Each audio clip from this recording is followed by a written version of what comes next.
memories, really, I suppose. Mm. So during that time, what did you like about it? What are some of your fondest memories? Well, the fondest memories was actually performing. You know, we get some lovely venues and some great people, and a good crew. It was the camaraderie of the crew. And when we were doing corporate stuff where we were booked for with other performers there, you'd see the same people at different venues. Oh, how are you? You know, that was nice. Yeah, it was really the camaraderie, and when you did a good show and it went well, you felt really on top. When you're driving back home a couple of hours on the motorway, you were really buoyed up. Yeah. Yeah, it was good. Yeah, I mean, it was wonderful having that cast of characters, and we were all like had the same aim, and we were all there to support each other. And I can remember I was 15 when we started, and me and Helena Helenovich, this was brilliant. We got paid 50 quid to turn up, wear long dark dresses, gothic makeup, wander around looking sort of stern and mysterious and not say anything. So that was how it started, obviously, as it went on. You got paid a lot less than the others, but yeah, we did, but it was 50 quid. £50 for when you're 15, yeah. It was better than all the shifts doing the chambermaiding. But as it carried on and I got older, I did kind of develop more of a character and got paid more. And then when I learned to do we did the tarot and the runes, used to go and do tarot reading, graphology and all of that. Travelling all over, getting lost, ringing you because I didn't know where I was because sat nav wasn't a thing. Do you know that looking on the downside, it was finding venues in the country or anywhere really, but you'd turn up at a country house to set up. You went in one way, and you come out another way, and you know where you were, and there's no sat nav at the time. Yeah, there was no street lights in the middle of the country looking at this. You had to drive till you found a road sign, and you were tired, and that was definitely that was a downside. And it felt very magical, didn't it? I think. When people had that experience, and it went well. I mean, I can remember another venue down in Oxford. It's just me and Gordon, and we were doing for a corporate do. There were it was like 13 guests for dinner type thing, and we were at this hotel and we were being paid cash. Yeah, sure. We did declare it, and they were horrendous. They'd been drinking all day, free drink. They'd done some training or something. They'd been drinking all day. They'd been drinking before we got there, and they were just, it was horrendous. They were a horrible audience. And I'd got the Black Magic Theatre. You just couldn't get them to sit and concentrate. They'd be talking to each, ignoring it. It was horrible. And at one stage, Gordon was at the back there, and he could see. He looked at me and he saw the red mist had come down. I was about to hit someone, I think. Bear in mind, I might have had the big samurai sword on the table at the time. Someone's going to get their head chopped off. And Gordon looked at me and he just said, no. Well, it sort of brought me back down to earth again. And then we were going to go and do the seance part. And Gordon said to me, he said, don't. He said, look, at the end of the day, you and I will be, end of the night, you and I will be driving home with a big wad of cash in our pockets. These lot will wake up in the morning, they'll feel awful, they won't remember anything, and they've probably been sick in their beds overnight. Yeah. So, anyway, that was interesting because I was doing at the time, when I finished the seance, I was doing the musing box. Oh yes. And I'd altered Lee Earle's story. So you talk about this person who got the daughter, and her favourite thing was this little musing box. Anyway, she gets killed in a road accident.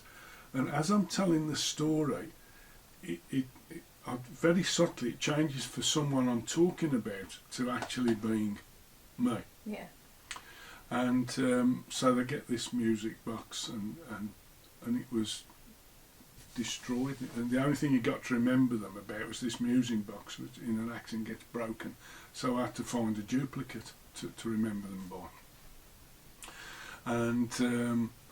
And you've got the box on the table, and I said, and he played a little tune, Puff the Magic Dragon. Yeah. And it was just nothing, and you open the box and it creak, and it plays the tune, and you stop it, and you say, but I feel that she was still with me, because you see, this wasn't actually a music box, it's just a little box and it's empty, and you show them this empty box, but it's just been playing the tune. Brilliant. And you get the audience, Yeah. and they got lumps in their throat. It's anyway. We finish with actually a pyrotechnic flash behind. Anyway, and a woman came up to me, clutching the hand of her friend, and she said, "Do you really believe that you'll see her again?" Well, I don't. And I thought, straight away I thought, she's lost a child. Mm. Little girl probably. So I've got to handle that really Yeah, sensitively. yeah. So I lied, I didn't say, oh no. I said, oh yes, definitely. And I this bit of cold reading, Yeah. I clocked this and I said, "You've lost some child, haven't you?" "Oh yes," she said. I said, "Oh, I know." I said, "She's here with you now. She's here in this room, and she wants you to know that she's happy, she's okay, and she's looking forward to seeing you again." I said, "It'll be a long time for us, but for her, in the spirit world, it won't be long, and you'll be there again." And her face, she said, "Oh, thank you for that." I said, "You're married, yeah, got a husband, yeah." I said, "You love him, don't you?" "Yeah, but he's not in the room with you, he's somewhere else." "Yeah." I said, "It's just the same. This little girl, you still love her, she still loves you." And oh, thank you, and off she went. And I thought, the way they treated us, but I handled it like that, and Yeah. she got great relief from that. Anyway, we got paid in cash, put the money in the wallet, cleared up, and off we Off went. you went, yeah. Oh dear. So what do you miss? Would you say it's the same thing, that camaraderie, now that we don't do it? Yeah, it was it was a lot of hard work. It Because remember, was. I was actually doing 2 jobs. Yeah. In the day, I was a scenes of crime officer for the West Midlands Police. Perhaps work till 8 till 4. Go into work with the car loaded up with all our kit. Finish at 4 o'clock. Drive away. Drive off. Drive 2 hours up to Manchester. Set up. Do. Pack it away, and always packed away, ready for I never threw stuff in boxes. No. Get home, unload the boxes, get home about 2 in the morning, have a couple of hours sleep, up again, back into work 8 the next morning. Hard work, I don't miss that. No. But it was, it was fun. Yeah, it was fun. Yeah. I don't miss that side of it, because No. the sleep deprivation. The sleep deprivation, no. And it was great when we stopped carting around absolutely giant speakers as well. Oh yeah. I mean, Giant first speakers. of all, like in the first, when we did the haunted house at first, and I was taping up light Yeah. switches, and also there was loads of stuff we didn't need.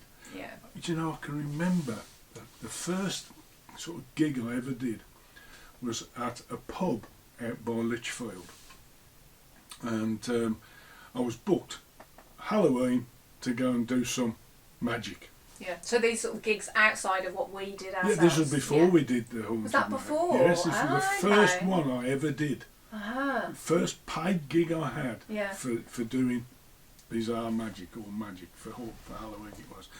So I got way too much stuff. I got a big sound system. I got loads of props. I only got a mini at the time. was full, and I had to get the stuff out, load it in the venue, find us a little place to perform, put all my stuff in there and everything. And there was another chap there doing tarot reading. Turned up, not dark suit, pack of tarot cards, sat down, got his cards out, started work. Anyway, and I'd go up to people and say, would you want to see something, you know, bring them down, be 2 or 3 people, do a little bit for them, 5 or 10 minutes, and then I'd go off and get someone else in. And I thought, you know... He's got the right idea. That's, you know, pack of cards, in and out. So, and then when we did the first Haunted House night, we had the big cab speakers, the amplifiers and Just the remembered lights. the voice changer, I'd forgotten about that. Yes, the pitch shifter. Pitch shifter. We had a pitch shifter, so you could do a really good demon voice. Yeah. Oh, it was great. And yes, and we gradually got it down. Yeah, we honed it. I mean. To what we really needed. Yeah. We found what we needed, what we didn't need. And I mean, nowadays, Yeah. you know, I mean, if I was doing Black Magic Theatre show, I could just have my little bows Yeah. and an iPad. No, not an iPad. Just your phone. No, well, the phone now you Yeah, use, yeah, MP3, you know, just it's use made your phone. life easier. And lighting, I was you going know. to say the little light we've just got here. I mean, that's Yeah, just... yeah, it's so much easier nowadays. Yeah. Yeah. I've just been actually remembered about the meeting of the mages, Oh, yes. which was at Barrow Court, wasn't it? Yeah. Can you, remind me a little bit about how that came Well, about? it was the. That was 96. Yeah, I So think it was, so, yeah. yeah, we were already doing hauntings then, so certainly 90 before 95. Right, yes, it was with this Gordon and I, one of our many ideas. We put on a Bizarre Magic convention, which hadn't been done in the UK, and so I booked Barrow Court, which we were using for our haunted houses, haunted house nights, and advertised it, sent out, you know, people bought tickets, and gathered about 40 people there from all over, and I contacted Charles Cameron, who by then had retired and gone into sort of obscurity, but I contacted him, got him down, and Andy Nyman was there, and anyway, yeah, it was good. We did the convention, we had competition there, that's when I started Black Artifacts, because I'd got some things. I thought, how can I make money out of this? Right? Yeah. Because my book, Black Book 1, I gave. It was in the cost. Well, I didn't give it then. It was in the cost of coming. But I hadn't got much else, and I got some bits and bobs, and there were artifacts, odd things. So, Black Artifacts.